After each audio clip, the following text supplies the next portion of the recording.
Hey everybody, it's Christina with Karma's Eye Psychic LLC and Mystical Charms DBA here on Universal Spirit Podcast, and we are into season 12, Haunted Doll Tales.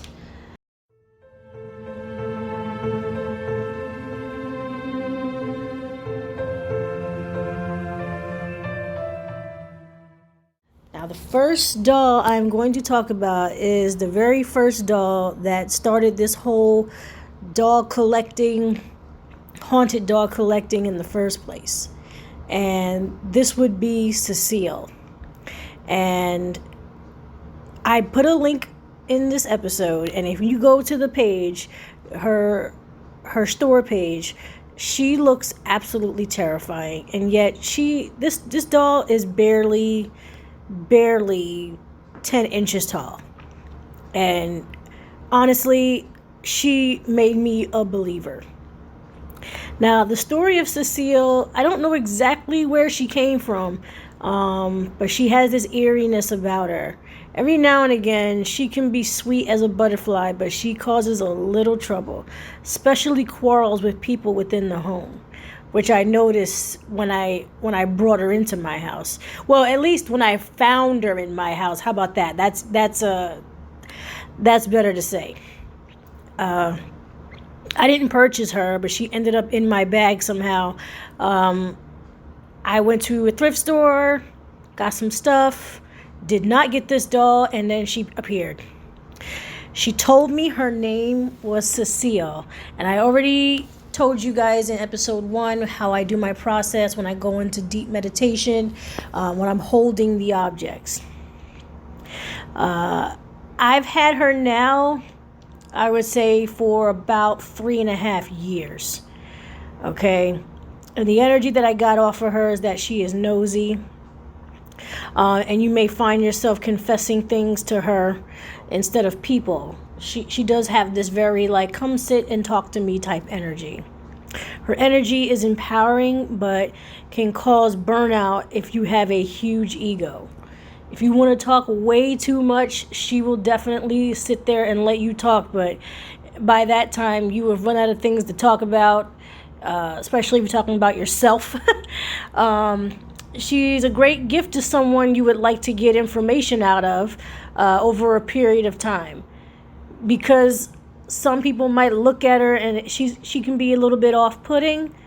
And others might be just drawn to her. But it will take time in order for you to get to, I guess, sweeten up to her. If you are feeling intense, chaotic energy, place her in a box facing up, like in sleeping position, and the energy will simmer down. But if she is left on her side, on display, or tossed without you placing her upright, she will get pissed. You still receive your blessings, but with consequences. You can speak to her just in your authentic tone. She knows if you're faking, and she doesn't like that. The doll is presented as a little girl, but the soul indeed is not. If you want to give her to someone to harm them in order to release her, before she leaves your home, you have to say, "Eat dirt," because she needs to validate that she has caused a little trouble, and it does give her satisfaction that she will understand that she's on to the next adventure of her malicious deeds. It'll be difficult to part with her. Seriously, it will. You may second guess your sanity and you don't want her to win. Or you simply just can't find her, which is equally terrifying. I couldn't find her in my house, I would say, for about 4 or 5 days. Okay, and everything went wrong in those 4 and 5 days, and I mean down to plumbing issues. Okay, I wasn't broken into, but someone broke my front door. Okay, let's put it that way. And someone had tampered with my car. I understand I live in the ghetto, but none of these things happen back to back to back to back. Okay, I don't have enemies or anything like that for this to be happening. But it seems as though Cecile will definitely draw out your enemies or draw out bad things to happen. Now, again, like I said before, you'll still get your blessings if if you are working hard, doing well, doing all the right things according to whatever it is your goals are. Okay, you will achieve those goals. It's almost as if like she's very selfish. Like you got to make sure you either, include her or acknowledge her, or at least just make sure she's sitting in the right position.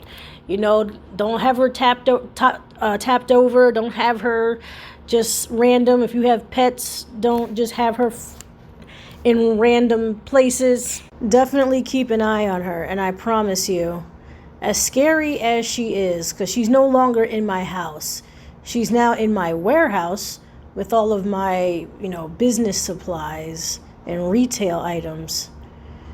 However, she is lying face down in a box, and in this case, she can't see where she is, so she can't cause any trouble. And she hasn't caused any trouble, because if you look into her eyes, you can tell she's more than just a doll. There's definitely a spirit in there. Definitely. So, do you have a haunted doll story that is similar to Cecile, the haunted menace? If you do, please let me know. All right, lovies. See you.